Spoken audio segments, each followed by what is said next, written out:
Vidhi was not a curious girl. She liked her routine. Wake up, eat breakfast, go to school, come back home, do homework, sleep. But everything changed when her grandfather gifted her an ancient, ornately carved silver mirror on her 13th birthday. "This is a special mirror," her grandfather had whispered, his voice raspy with age. "It holds secrets, Vidhi.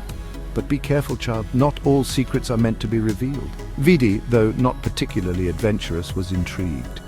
The mirror was cold to the touch, its surface strangely dull despite its intricate designs. She hung it in her room, opposite her bed. Every day she would stare at it, expecting something magical, something different. Days turned into weeks, but the mirror remained unchanged. One night, Vidhi woke up from a strange dream. She didn't remember what it was about, but it left her with a feeling of unease. Her gaze drifted towards the mirror. The room was dark, illuminated only by the pale moonlight filtering through the window. And yet, the mirror glowed with a faint, ethereal light. Vidhi got out of bed, drawn to the mirror like a moth to a flame. As she got closer, the light intensified, bathing the room in its silvery glow. For the first time since her grandfather gifted her the mirror, she saw a reflection, but it wasn't her own. It was a world unlike anything Vidhi had ever seen before.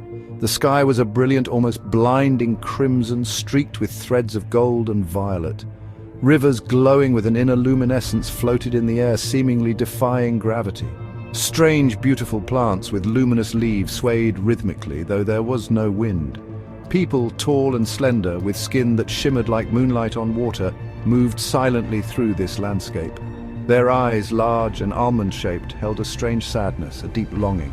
Vidhi was mesmerized. Was this a dream, a hallucination? Every night, Vidhi found herself drawn to the mirror, her heart pounding with a mixture of fear and excitement. The world, with its crimson sky and floating rivers, called to her. It felt familiar, like a forgotten memory struggling to resurface. She longed to step through the mirror to unravel the secrets it held. One night, unable to resist the allure any longer, Vidhi reached out to touch the shimmering surface of the mirror. The moment her fingers came into contact with the cool glass, a jolt of energy surged through her body. The room around her dissolved, the familiar walls replaced by the swirling colors of the crimson sky. Vidhi gasped, fear momentarily paralyzing her. She was being pulled forward through the mirror into the world beyond. The transition was swift, almost painless. One moment, Vidhi was in her room, the familiar scent of her lavender pillows surrounding her, and the next she was standing on solid ground, the sweet scent of unfamiliar flowers filling her nostrils. The crimson sky blazed above her, and the air hummed with a strange energy that sent shivers down her spine. She was surrounded by the same tall, slender people she had seen in the mirror. They stared at her with a mixture of curiosity and awe. Their silence was unnerving. Before Vidhi could gather her thoughts, a path opened up in the crowd. A young boy, no older than her, stepped forward. He was tall and slender, with the same moonlight shimmering skin as the others. His eyes, however, were different. They were the color of warm honey, and they held a kindness that instantly put Vidhi at ease. As he got closer, Vidhi gasped. The boy looked exactly like her. The only difference was his attire. He was dressed in clothes made of a material that shimmered like stardust. "Vidhi," the boy said, his voice soft yet clear, like the chiming of wind chimes. "You have finally returned." Vidhi stared at the boy, her mind reeling. He knew her name, but how? Before she could voice her question, he took her hand, his touch sending a jolt of familiarity through her. "Come," he said, "there is much you need to know, much you need to remember."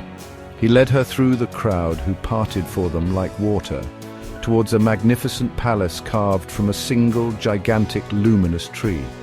Inside, the boy led her to a chamber filled with swirling mists and strange, glowing symbols. In the center of the chamber, on a pedestal, lay a crystal pulsing with an inner light.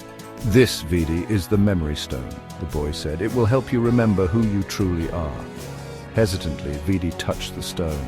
Images flooded her mind, a majestic realm bathed in golden light, a loving family, and a prophecy foretelling the rise of a queen. She saw herself older, crowned, radiating power and wisdom. She saw him, the boy, her twin brother, Nirvaan. She remembered. She was Vidhi, princess of the eternal veil, Heir to a throne, her memories stolen, her existence erased, trapped in the human world. Now, standing in her true home, the weight of her destiny settled upon her. She had a choice to make: stay in the human world, the world she thought was hers, or reclaim her birthright, embrace her destiny, and rule the eternal veil. But could she bear to leave behind the life she knew? The only life she remembered, even if it was built on a lie? The choice was hers, and hers alone.